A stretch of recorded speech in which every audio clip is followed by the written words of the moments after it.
Welcome to NVTV. ముందుగా headlines చూద్దాం. తిరుపతి తొక్కిసలాట ఘటనా స్థలాన్ని పరిశీలించిన చంద్రబాబు పరిమితికి మించి భక్తులను ఎలా అనుమతించారని ప్రశ్న. భక్తులు పెరుగుతుంటే ఏం చేస్తున్నారని మండిపాటు. పద్ధతి ప్రకారం పనిచేయాలని హెచ్చరిక. తమాషా అనుకోవద్దని సీరియస్ వార్నింగ్. తిరుపతి తొక్కిసలాట ఘటన. చంద్రబాబుపై రోజా తీవ్ర వ్యాఖ్యలు. చంద్రబాబు ఎప్పుడు అధికారంలోకి వచ్చినా చావులే ఉంటాయన్న రోజా. చంద్రబాబు, బీఆర్ నాయుడు జిల్లా ఎస్పీలపై కేసులు నమోదు చేయాలని డిమాండ్. పవన్ కళ్యాణ్ ఏం చేస్తున్నారని ప్రశ్న. కేటీఆర్ ఏసీబీ విచారణ ప్రారంభం. లాయర్ తో కలిసి ఏసీబీ కార్యాలయానికి వెళ్లిన కేటీఆర్ ను ప్రశ్నిస్తున్న ముగ్గురు అధికారులు. ఏసీబీ కార్యాలయం వద్ద భారీ భద్రత. అరపైసా అవినీతి కూడా చేయలేదని వ్యాఖ్య.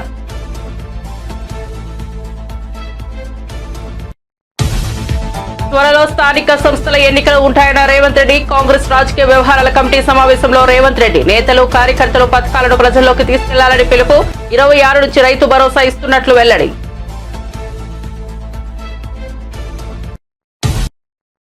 ఇక వార్త వివరాల్లోకి వెళ్తే, తొక్కిసలాట ఘటనలో క్షతగాత్రులను పరామర్శించేందుకు సీఎం చంద్రబాబు తిరుపతికి చేరుకున్నారు.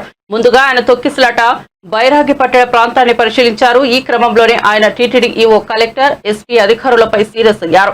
అనంతరం ఆయన మాట్లాడుతూ ఏదైనా ఒక పని బాధ్యత తీసుకున్న వారు సక్రమంగా నెరవేర్చాలని అన్నారు. ఇక నుంచైనా పద్ధతి ప్రకారం పనిచేయడం నేర్చుకోవాలని హితవు పలికారు. టోకెన్లు జారీ చేసే కౌంటర్ వద్ద 2000 మంది మాత్రమే పడతారని అనుకున్నప్పుడు 2500 మందిని ఎలా లోనికి పంపించారని అధికారులను ఆయన ప్రశ్నించారు. ఈ క్రమంలో స్పందించిన అధికారులు, భక్తులు కూర్చున్నప్పుడు పరిస్థితి అంతా బాగానే ఉందని తెలిపారు.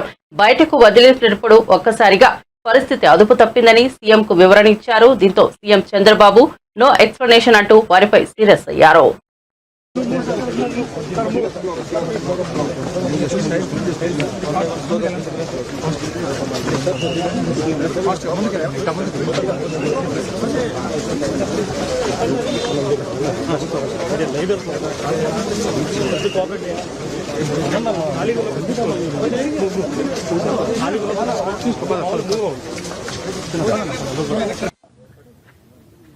What are the instructions you have given for the administration? నువ్వు డిప్యూట్ చేసినప్పుడు లోకల్ కంజెషన్ లేదు సార్. వాళ్ళు పీస్ఫుల్ గా కూర్చునే ఉన్నారు. బట్ వదిలేటప్పుడు మాత్రమే అది కంట్రోల్డ్ గా వదలకపోవడమే ఇబ్బంది సార్. ఇక్కడ లోకల్ కంజెషన్ ఒకసారి ఇక్కడ ఇదే న్యూ ప్లేస్ కదా, బీ క్లియర్. న్యూ ప్లేస్ తీసుకొచ్చి పెట్టినప్పుడు you must have dos and don'ts. మరి ఎక్కడ అమలు చేశారు మీరు? ఎవడైతే ఒక ఆఫీసర్ ఇక్కడ పంపిస్తారో చెప్పి పంపించాలి కదా. అవన్నీ రిటర్న్ గా ఇచ్చారా? ఏమి ఇచ్చారు? కాపీ ఇవ్వండి నాకు.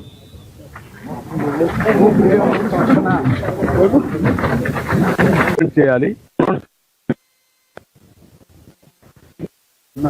అక్కడ దగ్గరలో ఉందని తీసారు. గేట్ దగ్గరలో తీశారు. గేట్ దగ్గర అవునయ్యా, నీకు ఇంతమంది క్రౌడ్ ఉన్నప్పుడు నువ్వు గేట్ తీసినప్పుడు అది మెయిన్ గేట్ తెలుసా నీకు? హ్యూమన్ సైకాలజీ అర్థం చేసుకున్నావా? యాజ్ కలెక్టర్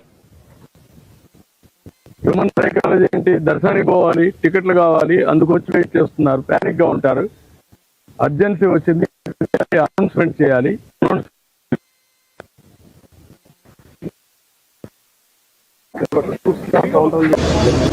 ఎవడో పెట్టాడని నువ్వు పెట్టాల్సిన అవసరం లేదు కదా. మీరు వచ్చినందుకు అడ్మినిస్ట్రేషన్ కి జనం లోపలికి పోయింది. శ్రీవారి వైకుంఠ ద్వార దర్శనం టోకెన్ల జారీ కేంద్రం వద్ద దురదృష్టవశాత్తు 6 భక్తులు మృతి చెందడం బాధాకరమని టీటీడీ చైర్మన్ బీఆర్ నాయుడు అన్నారు. తిరుపతిలోని బైరాగిపట్టణ టోకెన్ల జారీ కేంద్రంలో జరిగిన తొక్కిసలాటపై టీటీడీ చైర్మన్ తో సీఎం చంద్రబాబు టెలికాన్ఫరెన్స్ నిర్వహించారు. అనంతరం చైర్మన్ మీడియాతో మాట్లాడుతూ ఒక సెంటర్లో మహిళా భక్తురాలు అపస్మారక స్థితిలో చేరుకుంటుండగా డీఎస్పీ గేట్లు తీశారు. దీంతో ఒక్కసారిగా భక్తులు ప్రవేశించడంతో తొక్కిసలాట చోటు చేసుకుని భక్తులు మృతి చెందినట్లు ప్రాథమిక సమాచారం అందిందని తెలిపారు. మరో 25 మంది వరకు క్షతగాత్రులు ప్రభుత్వ రియా స్మిన్స్ ఆసుపత్రిలో చికిత్స పొందుతున్నారని చైర్మన్ వివరించారు. ఇది జరగరానిది జరిగింది. ఇప్పుడే ముఖ్యమంత్రి శ్రీ చంద్రబాబు నాయుడు గారు పెట్టారు. అందులో ఆయన ఈ అధికారుల మీద తీవ్ర అసంతృప్తి వ్యక్తం చేశారు. ఇలాంటివి జరగటం దురదృష్టకరం అని చెప్పి ముఖ్యమంత్రి గారు చెప్పడం జరిగింది. కొంత అడ్మినిస్ట్రేషన్ వల్ల ఇది జరిగిందనే అనుమానం ఉంది. ఒక సెంటర్లో మాత్రం ఈ అక్కడ ఉన్నటువంటి డిఎస్పి గేట్ తెరవటం, ఇమ్మీడియట్ గా అందరూ తోసుకొని రావటం వల్ల ఈ తొక్కిసలాట్లు జరిగింది. అందులో 6 మంది చనిపోయినట్టు వార్తలు వస్తున్నాయి. ఒక్క బాడీ మాత్రం ఐడెంటిఫై అయింది, మిగిలిన వాళ్ళు ఇంకా ఐడెంటిఫై అవ్వాల్సిన అవసరం ఉంది. అదేవిధంగా రేపు ముఖ్యమంత్రి గారు ఇలాంటి అందరం సమిష్టిగా ఇలాంటివి జరగకుండా చూడాల్సిన బాధ్యత అందరి మీద ఉంది. అదేవిధంగా ఎస్గ్రేషియా కూడా రేపు ముఖ్యమంత్రి గారు తిరుపతి తొక్కిసలాట ఘటనపై వైసీపీ మాజీ మంత్రి రోజా మీడియాతో మాట్లాడుతూ ఆసక్తికర వ్యాఖ్యలు చేశారు. తెలంగాణలో సంధ్యా థియేటర్ ఘటనపై అల్లు అర్జున్ పై పెట్టినట్లుగా తిరుపతి తొక్కిసలాట ఘటనపై కేసులు ఎందుకు పెట్టడం లేదంటూ ఈ వివాదాన్ని మరో మలుపు తిప్పారు. సీఎం చంద్రబాబు, టీటీడీ, ఎస్సీ కింది స్థాయి అధికారులే బాధ్యత వహించాలని వైసీపీ మాజీ మంత్రి రోజా డిమాండ్ చేశారు.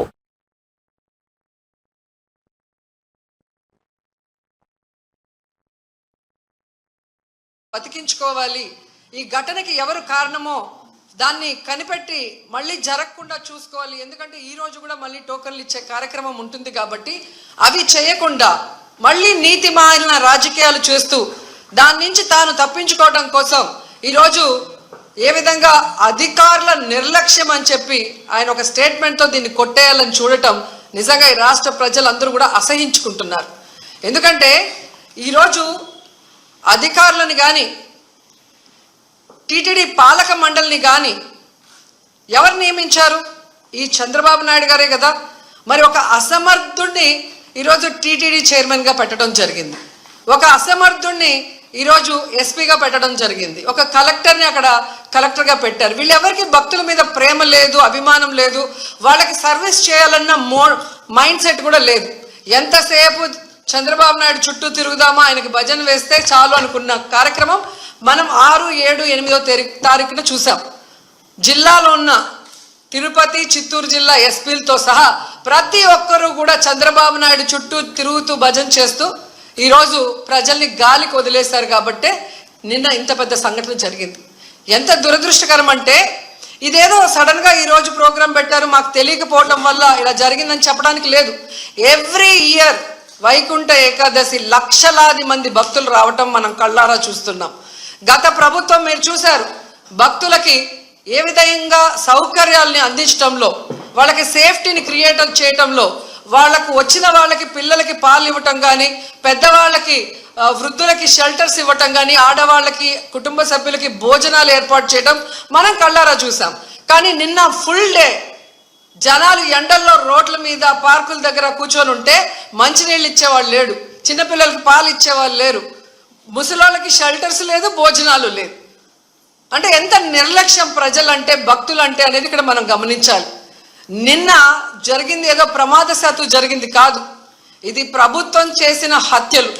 ఎందుకంటే చంద్రబాబు నాయుడు గారి నిర్లక్ష్యం, ఆయన నియమించిన టీటీడీ పాలక వర్గం, అలాగే దేవాదాయ శాఖ మంత్రి, అలాగే డిప్యూటీ సీఎం, అలాగే హోంమంత్రి, వీళ్ళందరి నిర్లక్ష్యం వల్లే ఇది జరిగింది. కాబట్టి వీళ్ళందరి మీద కేసులు, అంటే క్రిమినల్ కేసుల్ని ఫైల్ చేయాలని కూడా మేము డిమాండ్ చేస్తున్నాం. ఎందుకంటే మొన్నే మనం చూసాం, తెలంగాణలో ఒక సినిమా ఫ్యాన్ షోకి అల్లు అర్జున్ గారు వస్తే ఆయనకి సంబంధం లేకుండా తోపులాట జరిగినప్పుడు అక్కడ ఒక మహిళ చనిపోతే అల్లు అర్జున్ గారి మీద 105 BNS పెట్టడం జరిగింది. మరి అలాంటప్పుడు ఇక్కడ ప్రతి సంవత్సరం లక్షలాది మంది వస్తారని తెలిసి వాళ్ళకి సేఫ్టీ కల్పించి, వాళ్ళకి అన్ని సౌకర్యాలు అందించి, వాళ్ళకి టికెట్లు ఇవ్వడానికి క్యూలో ఏర్పాట్లు చేయాల్సిన బాధ్యత ఉన్న చంద్రబాబు నాయుడు గారి నుంచి, టీటీడీ చైర్మన్, పాలక మండలి నుంచి కింద స్థాయి ఎస్పీ వరకు మరి అందరూ బాధ్యత వహించాలి కదా. కానీ ఈరోజు ఎంత దురదృష్టం అంటే, ఇది పద్మావతి పార్క్లో 5 మంది చనిపోయిన ఆ ప్లేస్లో జరిగిన FIR. దీంట్లో 105 పెట్టాల్సింది వీళ్ళు 194 బిఎన్ఎస్ఎస్ పెట్టారు. అలాగే విష్ణు నివాసం దగ్గర ఒకరు చనిపోయారు, దానికి కూడా 105 పెట్టాల్సింది 194 బిఎన్ఎస్ఎస్ పెట్టారు. అంటే ఇది ప్రమాదవశాత్తు జరిగింది, ఏదో జారి పడిపోయి తొక్కిసలాట జరిగింది, దీంట్లో ఎవరు కూడా కావాలని చేయలేదు, మాకెవరికి దీంట్లో సంబంధం లేదు అని చేతులు కడిగేసే కార్యక్రమం చేస్తున్నారు. ఎందుకంటే వైకుంఠ ఏకాదశి దర్శనానికి వచ్చే భక్తులకి అన్ని సదుపాయాలు కల్పించాల్సిన బాధ్యత ఈ రాష్ట్ర ప్రభుత్వానికి ఉంది. ఈ రాష్ట్ర ప్రభుత్వం ఆ జిల్లా ఎస్పీకి అలాగే కలెక్టర్కి బాధ్యతనిస్తారు, అలాగే పాలక మండలికి బాధ్యతనిస్తారు.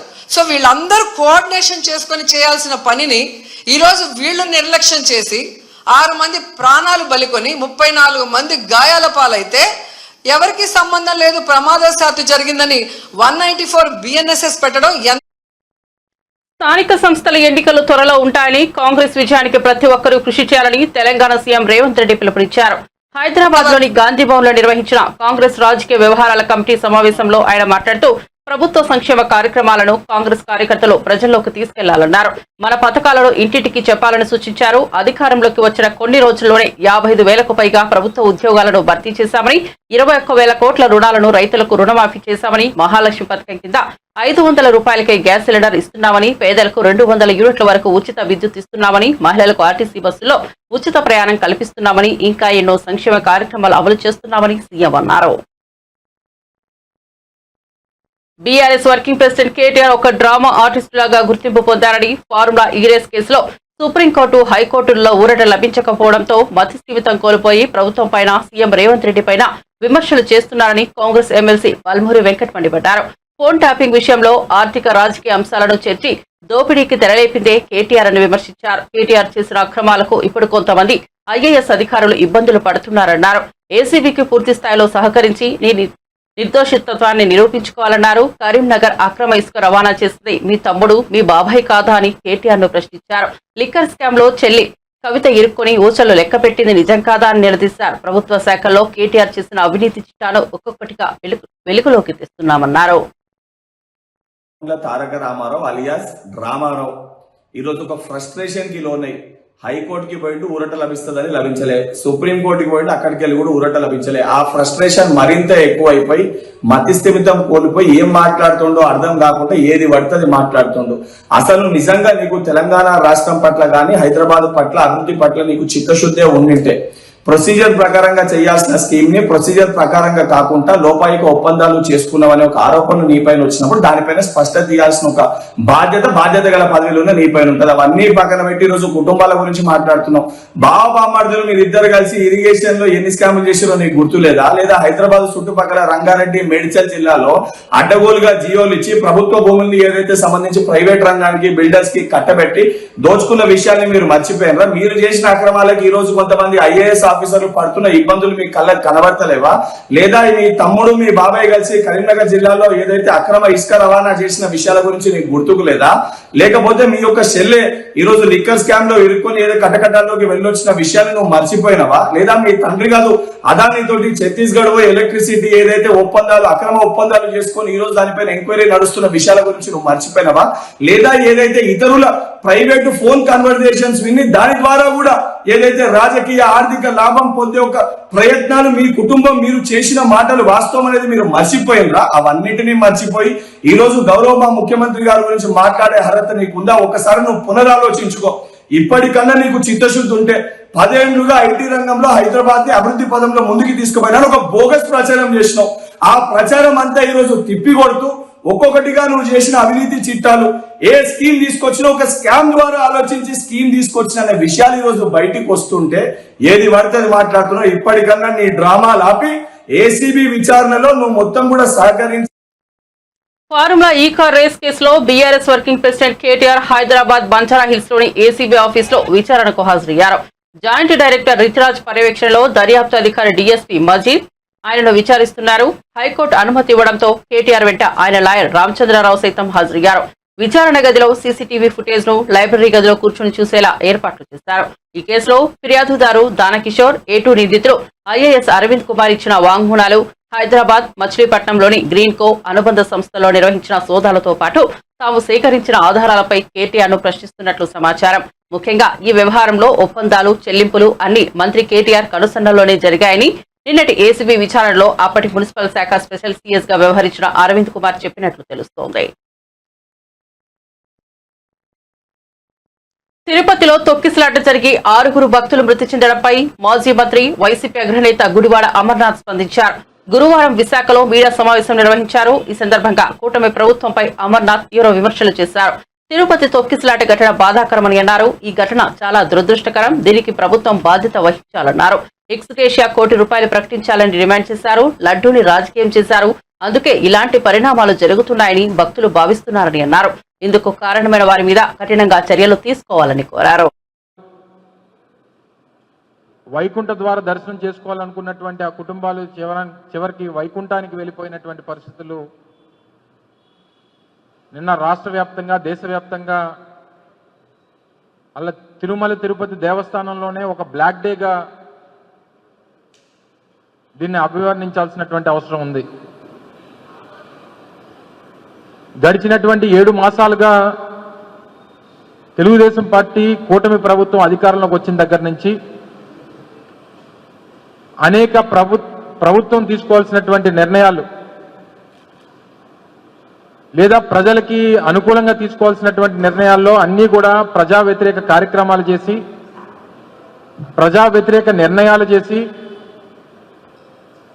దాని మీద వారికి వస్తున్నటువంటి చెడ్డ పేరుని ఏ రకంగా దాని నుంచి బయటపడాలన్నటువంటి ఉద్దేశంతో అనేక డైవర్షన్ పాలిటిక్స్ చేసుకున్నటువంటి సందర్భంలో గతంలో జూన్, జూలై మాసాల్లో అత్యంత పవిత్రమైనటువంటి తిరుమల తిరుపతి దేవస్థానానికి సంబంధించినటువంటి లడ్డూ విషయంలో ఏ రకంగా రాజకీయంగా దాన్ని వాడుకున్నారు అన్నటువంటిది కూడా మనం చూసాం. చివరికి జరుగుతున్నటువంటి పరిణామాలు, నిన్న జరిగినటువంటి ఘటన, రాష్ట్ర వ్యాప్తంగా కోట్లాది మంది తిరుమల తిరుపతి దేవస్థానానికి సంబంధించినటువంటి వెంకటేశ్వర స్వామి భక్తులు, అలాగే దేశవ్యాప్తంగా ప్రపంచంలోనే అత్యంత పవిత్రమైనటువంటి హిందూ దేవాలయం తిరుమల తిరుపతి దేవస్థానం. దాదాపు రోజుకి 80,000 నుంచి 1,00,000 మంది భక్తులు దర్శనానికి వచ్చేటువంటి అతి పవిత్రమైనటువంటి దేవాలయం. మరి ముఖ్యంగా ముక్కోటి ఏకాదశి అంటే ఉత్తర ద్వార దర్శనం చేసుకోవాలనేటువంటి తాపత్రయంతో లక్షలాది మంది భక్తులు ఆ రోజు అత్యంత పవిత్రమైనటువంటి దినంగా భావించి వచ్చేటువంటి సందర్భంలో చూసుకోవాల్సినటువంటి, చేయాల్సినటువంటి ఏర్పాట్లు తిరుమల తిరుపతి దేవస్థానం కానీ రాష్ట్ర ప్రభుత్వం కానీ చేయలేక ఏ రకంగా విఫలమైందో అనేటువంటి దానికి నిన్నటి ఘటన ఒక నిదర్శనం అని చెప్పి సందర్భంగా తెలియజేస్తా ఉన్నా. మీ అందరికీ తెలుసు, అనేక దశాబ్దాలుగా తిరుమల తిరుపతి ముక్కోటి ఏకాదశి వైకుంఠ ద్వార దర్శనం అంటే సహజంగా ఏ రోజైతే ముక్కోటి ఏకాదశి ఉంటుందో ఆ ఒక్కరోజు మాత్రమే అవకాశం ఉండేది. కానీ మా ప్రభుత్వం గతంలో 5 సంవత్సరాలు అధికారంలో ఉన్నప్పుడు ఆ రోజు భక్తుల తాలూకా మనోభావాలకి అనుగుణంగా, ఎందుకంటే ముక్కోటి ఏకాదశి అనగానే దేశవ్యాప్తంగా ఉన్నటువంటి అనేక మంది విఐపీస్ కానీ లేదా అనేక మంది ఇతరితర రాష్ట్రాల నుంచి వచ్చేటువంటి భక్తులు కానీ పెద్ద ఎత్తున పోటెత్తా ఉన్నారు. ఈ అవకాశం అందరికీ దొరకట్లేదు. ఈ యొక్క సాంప్రదాయాన్ని కనీసం ఒక 10 రోజులన్నా వైకుంఠ ద్వార దర్శనం మనం అవకాశం ఇస్తే కనీసం 10 లక్షల మంది కన్నా మనం ఆ వైకుంఠ ద్వార దర్శనం చేయించుకునేటువంటి దానికి అవకాశం కల్పించేటువంటి వాళ్ళం అవుతామని చెప్పి హిందువుల తాలూకా మనోభావాల్ని, భక్తుల తాలూకా మనోభావాల్ని ఇవన్నీ కూడా పరిగణలో తీసుకొని 10 రోజుల పాటు వైకుంఠ ద్వార దర్శనానికి అవకాశం కల్పించినటువంటి ఘనత గత ప్రభుత్వంలో జగన్మోహన్. హైదరాబాద్ ప్రతిష్టను పెంచడానికి బ్రాండ్ ఇమేజ్ ను అంతర్జాతీయ స్థాయికి తీసుకెళ్లేందుకు రాష్ట్ర మంత్రిగా ఎన్నో ప్రయత్నాలు చేశానని బీఆర్ఎస్ కార్యనిర్వాహక అధ్యక్షుడు కేటీఆర్ అన్నారు. ఫార్ములా ఈ రేస్ కేసులో ఏసీబీ విచారణకు హాజరయ్యేందుకు వెళ్లే ముందు నందినగర్ లోని తన నివాసం వద్ద మీడియాతో ఆయన మాట్లాడారు. నేను నిఖార్సైన తెలంగాణ బిడ్డను, ఏ పనైనా రాష్ట్రం కోసం హైదరాబాద్ ప్రతిష్ట పెంచేందుకే చేశా. అరపైసా అవినీతి చేయలేదు, చేయబోరు. కొంతమంది కాంగ్రెస్ నేతలు నాపై బురద చల్లి పబ్బం గడుపుకుంటున్నారు. ప్రభుత్వ వైఫల్యాలపై మేం మాట్లాడుతూనే ఉంటాం, కొట్లాడుతూనే ఉంటాం. ఇది కాదు ఇంకో 1000 కేసులు పెట్టినా ఎదుర్కొంటామని కేటీఆర్ అన్నారు.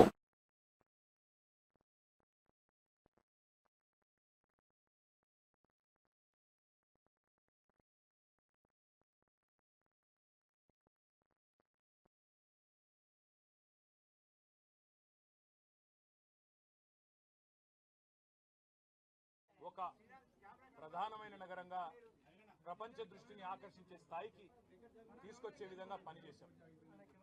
మేము 9.5-10 ఏళ్ల కాలంలో మా ప్రభుత్వం ఉన్నప్పుడు మా బావమరుదులకు 1137 కోట్ల కాంట్రాక్ట్లు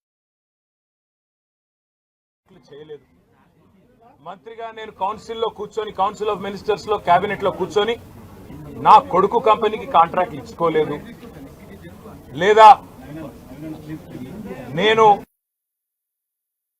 ల్యాండ్ క్రూజర్ కార్లు కొనుక్కోలేదు.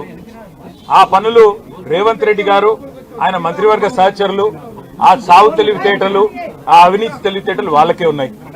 నేను 50 లక్షల రూపాయలతో ఎమ్మెల్యేలను కొనుగోలు చేయడానికి పోయి దొరికిపోయిన దొంగను కూడా కాదు. నేను నిఖార్సైన తెలంగాణ బిడ్డను. ఏ పని చేసినా తెలంగాణ కోసం, హైదరాబాద్ ప్రతిష్టలు పెంచడం కోసం చేశాను. అరపైసా అవినీతి కూడా నేను చేయలేదు, చేయబోను. సరే, ఇవాళ ఈ కొంచెం ఉర్రకుండా ఆగలుగుతారా? ఇవాళ కొంతమంది అర్థమయ్యి కాని వాళ్ళు, తెలిసి తెలియని వాళ్ళు ఏదో కొంత బురద జల్లి తాత్కాలికంగా మీడియా మేనేజ్మెంట్ ద్వారా రాజకీయ పబ్బం గడుపుకోవాలనుకునే కాంగ్రెస్ వాళ్ళకి నేను చెప్పేది ఒకటే, నిజం నిలకడ మీద తెలుస్తుంది. మీరు ఇవాళ చల్లే బురద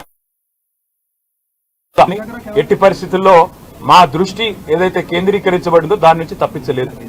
మేము మాట్లాడుతూనే ఉంటాం, కొట్లాడుతూనే ఉంటాం. గత సంవత్సర కాలంగా విద్యుత్ ఛార్జీలు పెంచవద్దని కొట్లాడింది టీఆర్ఎస్. లగచర్లలో నువ్వు రైతులను జైల్లో పెడితే అడ్డుకున్నది టీఆర్ఎస్. నువ్వు హైడ్రా పేరిట ఇండ్లు కూలగొడితే అడ్డుకున్నది టీఆర్ఎస్. 6 గ్యారంటీల అమలు నువ్వు చేయకపోతే నిలదీసింది అడుగడుగునా కేసీఆర్ బృందం. తప్పకుండా మా దృష్టి మేము మళ్ళించాం. నువ్వేదో నా మీద కేసు పెట్టి నన్నేదో చేసి దానివల్ల మా పార్టీ క్యాడర్ను, మా నాయకత్వాన్ని నువ్వు దారి మళ్లింపు, దృష్టి మళ్లింపు దిశగా ప్రయత్నం చేస్తాను అనుకుంటున్నావు రేవంత్ రెడ్డి. అది నీ వల్ల కాదు. ముమ్మాటికి నువ్విచ్చిన 420 హామీలు ప్రశ్నిస్తూనే ఉంటాం. నువ్వు ఎన్ని కేసులు పెట్టినా ఇది కాదు, ఇంకో 100 పెట్టుకో, ఇంకో 1000 పెట్టుకో. తిరుపతిలో తొక్కిసలాట ఘటన ప్రమాదమా, కుట్ర అనే కోణంలో విచారణ చేస్తున్నామని హోంమంత్రి అనిత చెప్పారు. ఎవరి వైఫల్యం ఉందనేది సీసీ కెమెరాల ద్వారా తెలుస్తోందని చెప్పారు. బాధితులు ఏ స్థాయిలో ఉన్నా కఠిన చర్యలు తీసుకుంటామన్నారు. ఇలాంటి ఘటనలు భవిష్యత్తులో జరగకుండా చూస్తామని చెప్పారు. వైకుంఠ ఏకాదశి మొదలయ్యే సమయంలోనే ఈ ఘటన జరగడం దురదృష్టకరమని మంత్రి ఆనం రామనారాయణ రెడ్డి అన్నారు. ఘటనకు కారణం తొందరపాటు చర్య, సమన్వయ లోపమా అనేది విచారణలో వెల్లడవుతుందని చెప్పారు. చనిపోయిన వాళ్ళందరికీ కూడా ప్రాణాన్ని తిరిగి తీసుకురాలేం, కానీ కంపల్సరీగా కుటుంబానికి ఆదుకోవాలని చెప్పి ఇతర రాష్ట్ర ప్రజలకి కూడా ఈ రోజు కాంపెన్సేషన్ అనేది అనౌన్స్ చేయడం జరిగింది. ఎందుకంటే ఎవరైనా భక్తులందరూ కూడా ఇక్కడికి రావడం జరిగింది కాబట్టి ఇక్కడ గవర్నమెంట్ ఈ రోజు బాధ్యత తీసుకుని వాళ్ళందరికీ కూడా కాంపెన్సేషన్ ఇవ్వడమే కాదు, వాళ్ళని ఎంత గౌరవంగా ఇక్కడ నుంచి మళ్ళా ఆ ప్రాంతాలకి పంపించి ఆ దహన సంస్కారాలు జరిగే కార్యక్రమం వరకు కూడా చూసుకోమని ఈ రోజు గవర్నమెంట్ కూడా ఆదేశాలు ఇవ్వడం జరిగింది. ఎవరైతే ఇందాక మీరు అన్నారు కొన్న సమన్వయ లోపమా, లేకపోతే ఏదైనా పోలీస్ వైఫల్యమా, లేకపోతే అడ్మినిస్ట్రేషన్ వైఫల్యమా, ఏది అన్నది చాలా క్లియర్ గా సీసీ కెమెరాస్ ప్రతి చోట ఉన్నాయి. మీకు తెలుసు, ప్రతి చోట ఉన్న సీసీ కెమెరాలో ఏం జరిగింది అన్నది కూడా మేము అధ్యయనం చేసుకుంటాం. ప్రతి ఒక్కటి కూడా ఎంక్వైరీ జరుగుతుంది. ఇప్పటికే ఒక ప్రాథమిక నివేదిక అన్నది ఎస్పీ గారు, కలెక్టర్ గారు కలిపి ఈ రోజు ముఖ్యమంత్రి గారికి మాకు కూడా అందజేస్తున్నారు. బాధ్యులు ఎవరైనా కూడా బాధ్యతారహితంగా పనిచేస్తే వాళ్ళ మీద ఎట్టి పరిస్థితుల్లోనూ కూడా చర్యలు ఉంటాయి. కంపల్సరీగా ప్రభుత్వపరమైన చర్యలు ఉంటాయి. అందులో కూడా వెనకాడే పరిస్థితి లేదు. ఫర్దర్గా ఇటువంటి సంఘటనలు జరగకుండా చూసుకునే బాధ్యత కూడా తీసుకుంటాం. ఎప్పుడు లేని విధంగా ఎప్పుడు ప్రతిసారి వస్తూనే ఉంటారు లక్షలాది మంది ప్రజలు. ఇంకొంచెం ఇంకా చాలా ఎక్కువ మంది వచ్చారు. దానికి తగ్గట్టుగానే ఈ రోజు అన్ని ఏర్పాట్లు కూడా చేసుకున్నాం. దయచేసి ప్రజలందరూ కూడా, ముఖ్యంగా ప్రతిపక్షాల వాళ్ళు, ప్రజలు అందరూ కూడా అర్థం చేసుకోవాల్సిన విషయం ఏంటంటే ఇది ఒక దురదృష్టకరమైన యాక్సిడెంట్, ఒక సంఘటన జరిగింది. దీనికి ఫర్దర్ గా జరగకుండా బాధ్యత కూడా మేము గవర్నమెంట్ తీసుకుంటాం. ఇప్పటి వరకు జరిగిన దానికి కూడా చింతిస్తున్నాం. టీటీడీ కూడా ప్రకటించింది 9 రోజులు కూడా ఉత్తర ద్వార దర్శనం ఇస్తామని చెప్పి టీటీడీ కూడా ప్రకటించడం జరిగింది. ఆ నేపథ్యంలోనే ప్రజలందరికీ కూడా టోకెన్లు ఇవ్వాలని ఒక మంచి ఉద్దేశంతో పనిచేసిన ఒక చిన్న పొరపాటు అయితే దురదృష్టకర సంఘటన ఇది, యాక్సిడెంట్ ఇది. కాబట్టి ప్రజలందరూ కూడా అర్థం చేసుకోవాల్సిందిగా కోరుకుంటున్నాం. ఏమైనా ఇందాక మీకు చెప్పానండి, ఎవ్రీవేర్ మేము సీసీ కెమెరాస్ ఏర్పాటు చేసుకుని ప్రతి ఒక్క కూడా ఫేస్ రికగ్నిషన్ కానీ వాళ్ళకి టోకెన్స్ ఇష్యూ చేయడం కానీ ప్రతి ఒక్కటి చాలా పక్కాగా చేసాం. ఎక్కడైనా కుట్రకోణం ఉందని ఆ కోణంలో కూడా మేము కూడా దర్యాప్తు చేస్తున్నాం. ఏదైనా కుట్రకోణం ఉందా, లేకపోతే బై యాక్సిడెంట్ జరిగిందా, ఇప్పుడు ఇమీడియట్గా మేము కుట్రకోణం ఉందని మేము మాట్లాడకూడదు, మా దగ్గర ఆధారాలు లేకుండా మేము మాట్లాడకూడదు. కాబట్టి ఒక ప్రాథమిక నివేదిక వచ్చింది, దీని మీద పూర్తి స్థాయిలో దర్యాప్తు జరపమని గౌరవ ముఖ్యమంత్రి గారు కూడా ఆదేశాలు ఇవ్వడం జరిగింది. దీని మీద మనం అబ్జర్వ్ చేసుకుంటే తిరుపతి అంశం అనేసరికి చాలా సెన్సిటివ్ అంశం. కాబట్టి దేశంలో ఉన్న ప్రధానమంత్రి నుంచి ప్రతి ఒక్కరు కూడా ఈరోజు మిగతా రాష్ట్ర ముఖ్యమంత్రులు కూడా స్పందించారు. కాబట్టి చాలా సెన్సిటివ్ ఇష్యూ, కాబట్టి ఏది పడితే అది మాట్లాడకూడదు. మా చేతులకి పూర్తి నివేదిక వచ్చిన తర్వాత డెఫినెట్ గా బాధ్యులు ఎవరైతే ఉన్నారో వాళ్ళందరి మీద చర్యలు తీసుకుని పడితే అందులో వెనుకడే ప్రసక్తి లేదు. భక్తులు శ్రేయసే ముఖ్యంగా మేము పనిచేస్తున్నాం. బాధ్యతారహితంగా పనిచేసిన ప్రతి ఒక్కరి మీద కూడా చర్యలు ఉంటాయి. ఇటువంటి బాధ్యత Tollywood producer FTG chairman Dil Raju వ్యాఖ్యలపై BRS MLC Deshapati Srinivas fire అయ్యారు. కాగా ఇటీవల నిజామాబాద్ పట్టణంలో సంక్రాంతికి వస్తున్నాం సినిమా ప్రీ రిలీజ్ ఈవెంట్ ఏర్పాటు చేశారు. ఈ సందర్భంగా దిల్ రాజు మాట్లాడుతూ నిజామాబాద్ లో పెట్టిన ఈవెంట్ ను రియాక్షన్ తక్కువగా ఉందని, ఆంధ్రాలో పెట్టి ఉంటే ప్రతి సినిమాకు ఓ వైబ్ ఇస్తారని, తెలంగాణలో అయితే తెల్లకల్లు మటన్ కు వైబ్ ఇస్తారని వ్యాఖ్యలపై స్పందించిన ఎమ్మెల్సీ దేశపతి శ్రీనివాస్, తెలంగాణలో వైబ్ లేకుంటే సినిమాలు మానుకో, వైబ్ కావాలంటే కళ్ళు కాంపౌండ్ మాంసం దుకాణం పెట్టుకోవాలని సూచించారు. అలాగే దిల్ రాజు కు తెలంగాణతో ఏ సందర్భంలో సంబంధం లేదని, అలాంటి వ్యక్తి కూడా తెలంగాణ ప్రజలపై సెటైర్లు వేస్తూ తెలంగాణ కల్చర్ ను అవమానకరంగా సెటైర్లు వేస్తున్నారని మండిపడ్డారు.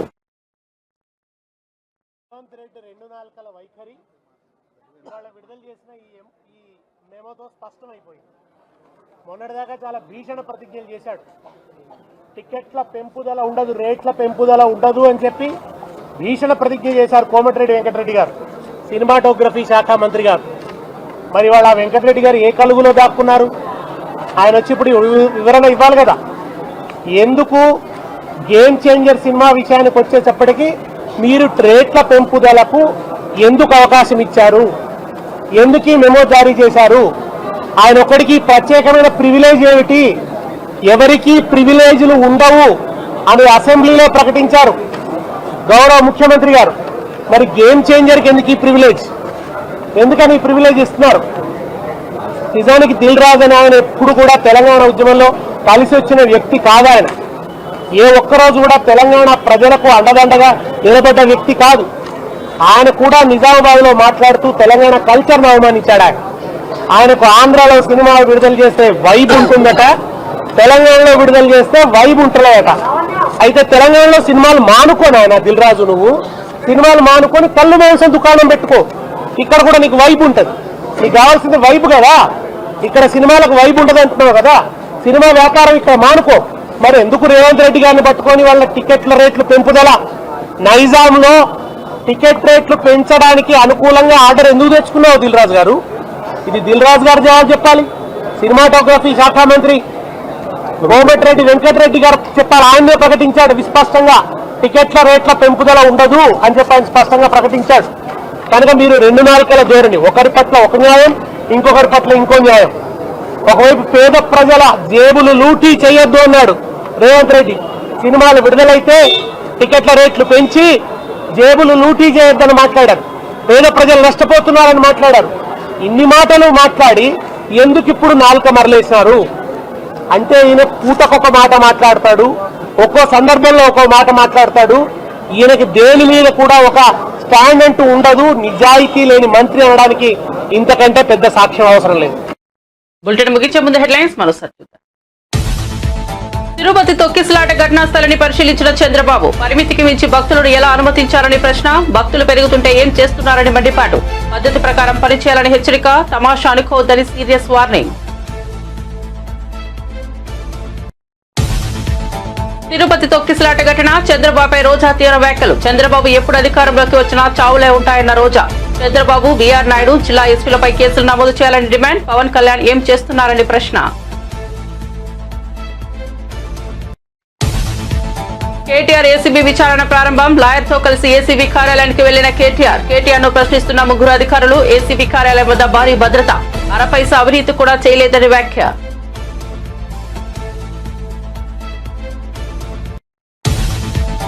త్వరలో స్థానిక సంస్థల ఎన్నికలు ఉంటాయన్న రేవంత్ రెడ్డి. కాంగ్రెస్ రాజకీయ వ్యవహారాల కమిటీ సమావేశంలో రేవంత్ రెడ్డి నేతలు కార్యకర్తల పథకాలను ప్రజల్లోకి తీసుకెళ్లాలని పిలుపు. 26 నుంచి రైతు భరోసా ఇస్తున్నట్లు వెల్లడి. అప్డేట్స్ కోసం చూస్తూనే ఉండండి NVTV.